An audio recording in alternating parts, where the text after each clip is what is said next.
मत डर क्योंकि मैं तेरे संग हूँ, इधर उधर मत ताक क्योंकि मैं तेरा परमेश्वर हूँ। यशायाह 41:10। बाइबल बतलाती है यरूशलेम में भीड़ फाटक के पास एक कुंड है जो इब्रानी भाषा में बेथेस्दा कहलाती है और उसके 5 और ओसारे हैं। इनमें बहुत से बीमार, अंधे, लंगड़े और सूखे अंग वाले कुंड के पानी के हिलने की आशा में पड़े रहते थे, क्योंकि नियुक्त समय पर परमेश्वर के स्वर्गदूत कुंड में उतरकर पानी को हिलाया करते थे। पानी हिलते ही जो कोई पहले कुंड में उतरता वह चंगा हो जाता था, चाहे उसकी कोई भी बीमारी क्यों ना हो। वहाँ एक मनुष्य था जो 38 वर्ष से बीमारी में पड़ा था, जो हमें यूहन्ना अध्याय 5 का पद 1 से 9 में मिलता है। यहाँ हमें ध्यान देने से पता चलता है कि उस मनुष्य के पास बहुत सारी समस्याएं थीं।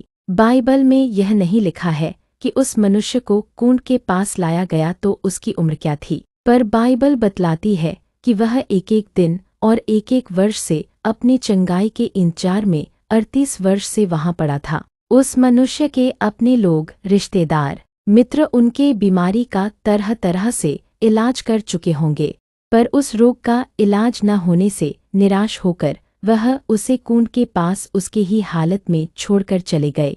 वचन बतलाता है यीशु कुंड के पास जब चलकर उस मनुष्य के पास आया और उसे वहां पड़ा देखकर और यह जानकर कि वह बहुत दिनों से इस दशा में पड़ा है, पूछा, क्या तू चंगा होना चाहता है? उस बीमार मनुष्य ने यह नहीं कहा, प्रभु मैं चंगा होना चाहता हूँ, पर उसने उत्तर दिया, प्रभु मेरे पास कोई नहीं, जब पानी हिलाया जाए तो मुझे कुंड में उतारे, परंतु मेरे पहुँचते ही दूसरा मुझसे पहले उतर पड़ता है।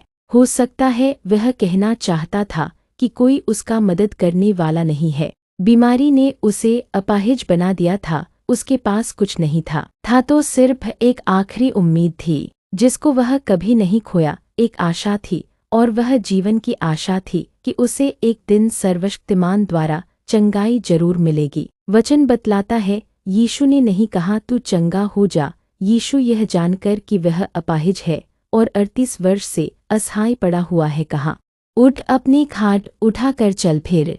प्रभु चाहता है कि शुरुआत हमसे हो, समस्या को जूझने के लिए पहला कदम हमारा हो। वचन बतलाता है वह मनुष्य तुरंत चंगा हो गया और अपनी खाट उठाकर चलने फिरने लगा। वचन कहता है क्योंकि जो कोई मांगता है उसे मिलता है और ढूंढता है वह पाता है और जो खटखटाता है उसके लिए खोला जाएगा।